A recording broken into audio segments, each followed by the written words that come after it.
साथियों, किस्मत मेरी मुट्ठी में नामक वीडियो में आपका एक बार फिर से स्वागत है। साथियों, विगत समय से विगत दिनों से मैं वीडियो ज्योतिष के लिए बना रहा हूँ, ज्ञान के लिए, जिससे कि आपको लाभ मिल सके, आप उसको ज्ञानार्जित कर सकें। तो उसी श्रृंखलावत आज का भी वीडियो है और आगे भी निरंतर चलेगा जब तक ज्योतिष की जानकारी आपको सही ढंग से नहीं हो जाती है।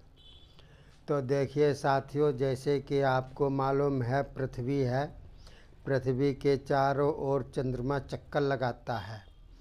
तो चंद्रमा जिस रास्ते से गुजरता है वो 12 राशियों से होकर के गुजरता है और 12 राशियों के बीच बीच में 27 नक्षत्र पड़ते हैं। तो एक राशि पर 2.25 नक्षत्र से विभाजित कर दिया जाता है। दो राशियों के बीच में 2.25 नक्षत्रों को के द्वारा विभाजित कर दिया जाता है। इस प्रकार से 12 राशियों में भ्रमण करता है चंद्रमा और एक राशि से दूसरी राशि पर जाने के लिए उसको 2.25 नक्षत्रों से होकर के गुजरना पड़ता है। और एक नक्षत्र में 4 चरण होते हैं या 4 अक्षर होते हैं और एक राशि में 9 अक्षर होते हैं। इस प्रकार से 27 नक्षत्रों में 27 गुणे 4 बराबर 108 अक्षर होते हैं और 108 अक्षरों के बीच में ही हम लोगों के सभी के नाम लिखे जाते हैं।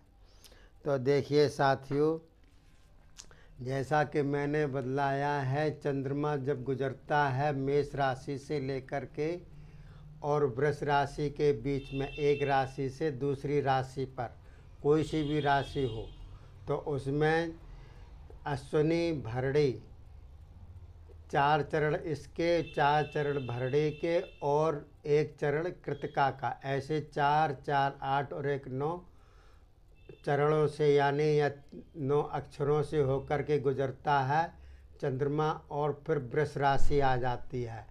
फिर वृष राशि से होकर के आगे गुजरेगा, मिथुन राशि में आएगा और उसके भी जो है 4 चरण नक्षत्रों के हो जाते हैं और 9 अक्षर हो जाते हैं। जैसे कि अश्विनी नक्षत्र है चू चे चो ला, इसके बाद में भरणी नक्षत्र शुरू हो जाएगा, उसमें ले लू ले लो, ये 4 अक्षर हो जाते हैं। इसके बाद में आ, ये कृतिका का नक्षत्र हो जाता है, आ ई उ ए, ये कृतिका के नक्षत्र हो गए। इसी प्रकार से रोहिणी वगैरह नक्षत्र होते हैं, ये 27 नक्षत्र होते हैं जो मैं आगे बतलाऊंगा। इस प्रकार से चंद्रमा जब गुजरता है पृथ्वी के चारों ओर चक्कर लगा करके तो एक स्थान से राउंड लगा करके जब दूसरे स्थान पर आता है यानी पूरा एक चक्र लगा लेता है तो वो 27 दिन के लगभग उसको समय मिलता है लगाने के लिए। 27 दिनों में ही वो पृथ्वी के एक पूरा चक्कर लगाता है और 27 नक्षत्र ही उसमें पूरे हो जाते हैं और 12 राशियां हो जाती हैं। तो देखिए, एक राशि में 9 अक्षर होते हैं। तो ये अक्षर इस प्रकार से हैं। मेष राशि में चू चे चो ला ले लो ले लो आ। वृष राशि में ई उ ए ओ वा वी वू वे वो, ये। इसी प्रकार से मिथुन में का की को घाड़ा छा के को हा। फिर अगले राशि में ही हु हे हो डा डे डू डे डो। सिंह राशि में मा मी मू में मो टा टे टू टे। फिर कन्या राशि में टो पा पे पो सा ड़ा ठा पे पो, इस प्रकार से होता है। फिर कन्या राशि में, तुला राशि में होता है रा रे रू रे रो, ता ते तू ते। फिर वृश्चिक राशि आ जाती है 8वीं राशि, तो ना नी नू ने नो या ये यू। फिर धनु राशि हो जाती है ये यो भा भी भू, धा फा ढा भे। फिर मकर राशि भो जा जी खी खू खे खो गा गी। फिर कुंभ राशि आ जाती है गु गे गो सा सी सू से सो दा। फिर लास्ट की मीन राशि 12वीं राशि होती है दी दू था झा ड़ा दे दो चा ची। इस प्रकार से ये 108 अक्षर होते हैं और ये 108 अक्षरों के बाद में चंद्रमा घूम करके फिर दोबारा से उसी राशि पर, मेष राशि पर आ जाता है। तो इस प्रकार से चंद्रमा निरंतर घूमता रहता है वायुमंडल में, पृथ्वी के चारों ओर चक्कर लगाते हुए। तो ये होता है। और देखिए मैंने आपको बतलाया था कि सूर्य और चंद्र स्वामी होते हैं एक एक राशि के। बाकी जो बचे हुए हैं 5 ग्रह, जैसे मंगल है, मंगल मेष राशि का भी मालिक है और वृश्चिक राशि का भी मालिक है। इसी प्रकार शुक्र वृष राशि का भी मालिक है और ये तुला राशि का भी मालिक है। बुध आपके मिथुन राशि का भी है और कन्या राशि का भी मालिक है। इस प्रकार से गुरु भी जो है धनु राशि का मालिक है और मीन राशि का मालिक है। और शनि 2 राशियों का मालिक है, मकर और कुंभ राशि का 2-2 राशियों के मालिक हैं। तो देखिए जिसकी जो राशि होती है इसके अनुसार आप देख लीजिए। अगर मान लीजिए आपका स्टार्टिंग में चूर्ण अक्षर आता है आपके नाम के, तो आपका मालिक हो गया मंगल। तो देखिए मंगल जब आपका मालिक हो गया है तो फिर मंगल की आप पूजा कीजिए, हनुमान जी की पूजा कीजिए, जिससे कि आपको जो है मंगल अगर आपकी कुंडली में डाउन है तो वो उच्च का हो जाएगा। इस प्रकार से इन मालकों के हिसाब से आप देख लीजिए आपकी राशि का कौन सा मालिक है। अगर मान लीजिए माँ अक्षर पर है, माँ मी मू में मो या टा टी टू टे, तो सिंह राशि है, सिंह राशि का मालिक होता है सूर्य। तो आपको सूर्य की पूजा उचित लगेगी, अच्छी लगेगी, आपका भाग्योदय होगा। तो सूर्य की पूजा जिस प्रकार से की जाती है मैंने आपको बतलाया था। सुबह उठ कर के और जो भी विधि विधान है अगर आपको नहीं मालूम हो तो हमारे जो है मोबाइल नंबर मैं समय समय पर देता हूँ, उसके ज़रिए से आप हमसे पूछ सकते हैं। कोई भी बात समझ में नहीं आई हो तो वो भी पूछ सकते हैं। तो देखिए ये जो मालिक हैं ग्रह, ये मालिक 7 ग्रह हैं और राहु केतु तो छाया ग्रह है जो कि कहीं भी पड़ता है कुंडली में तो वो नुकसान करता है। इसके अलावा 3 ग्रह और मैंने आपको बतलाए थे जो कि आज के वैज्ञानिकों ने उनकी खोज की है। वो काफ़ी दूर हैं लेकिन फिर भी अपना प्रभाव डालते हैं। तो देखिए ये आपको मैंने बतलाया, ये स्वामी हैं सारे और ये अक्षर हैं, इनसे आप फ़ायदा उठा सकते हैं। जो भी मालिक हो, जो भी दिन हो, दिन भी इनका अलग अलग निश्चित होता है। जैसे मंगल का मंगलवार होता है, शुक्र का शुक्रवार होता है।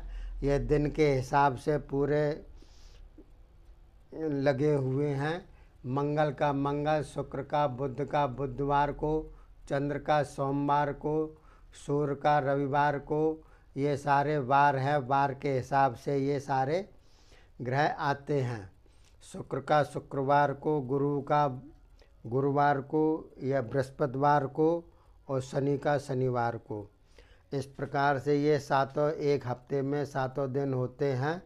तो सात उनके ग्रह होते हैं, उनके स्वामी होते हैं अलग अलग। उसी हिसाब से आप पूजा कीजिए। इनका समय भी अलग होता है। जैसे कि सूर्य का सुबह सुबह का होता है, जब सूर्योदय होता है, आप तांबे के लोटे में जल लीजिएगा और बिल्कुल अपने सिर के ऊपर लोटे को करके और धार से छोड़िएगा, जिससे कि सूर्य की रश्मियाँ आपके पानी के पार करते हुए आपके ऊपर आएंगी और उसका प्रभाव पड़ेगा।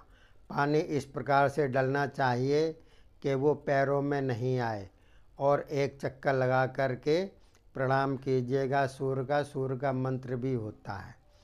तो देखिए साथियों, मैंने ये बदलाया, कुछ आगे वीडियो में बदलाएंगे।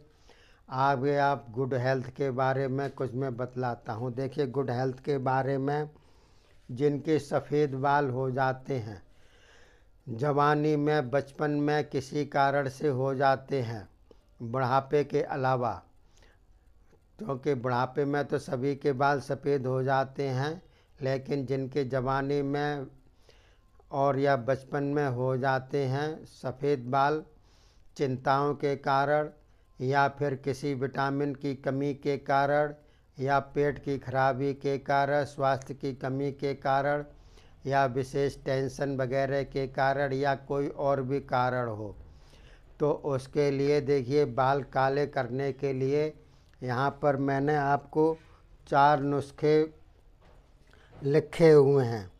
जैसे कि आप पहला नुस्खे में आप उड़द लीजिए, साबुत उड़द लीजिए और एक मिट्टी के मटके में उसको बंद कर दीजिए और ऊपर इस प्रकार से उसका मुंह बंद कीजिए कि उसमें से हवा बाहर नहीं निकल पाए, धुआं बाहर नहीं निकले, क्योंकि उसको फिर आप गर्म कीजिएगा मटकी को, और मटकी इतनी गर्म हो जाए कि उसके अंदर जो उड़द पड़ी हुई है वो राख हो जाए और धुआं उसका उसी में बना रहे।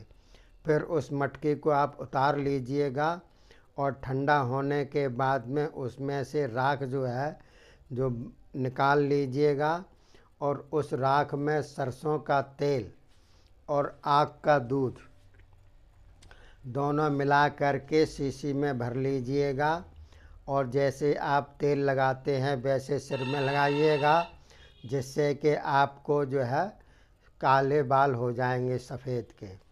इसके अलावा दूसरे नंबर पर आता है आंवले लीजिए। आप ताज़े आंवले लीजिए और उन आंवलों को उबाल करके उनका जो है आप निचोड़ लीजिएगा, रस अलग और गूदा अलग।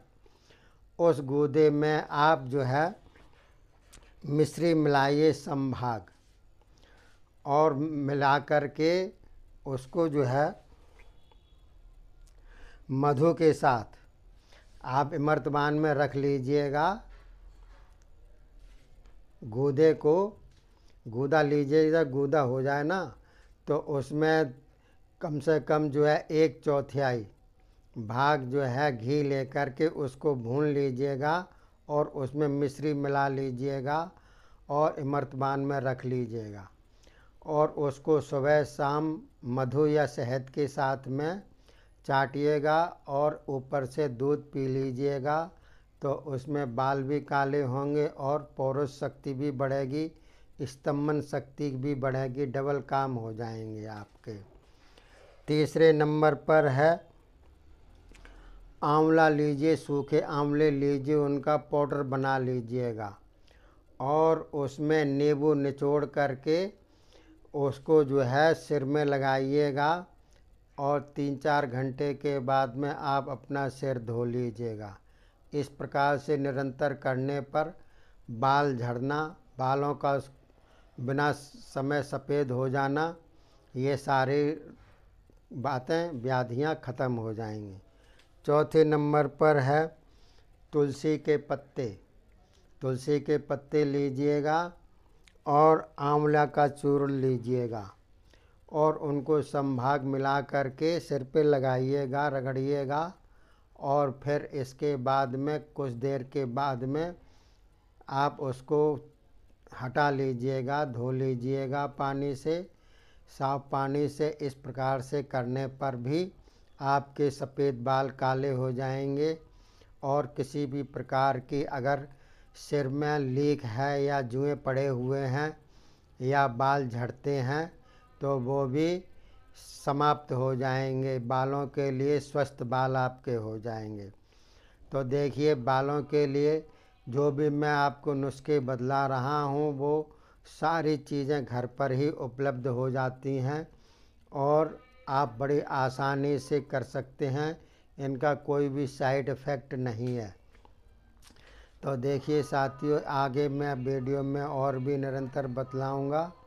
वीडियो आप सब्सक्राइब कीजिए, लाइक कीजिए, शेयर कीजिए। तब तक के लिए धन्यवाद। जय हिंद, जय भारत।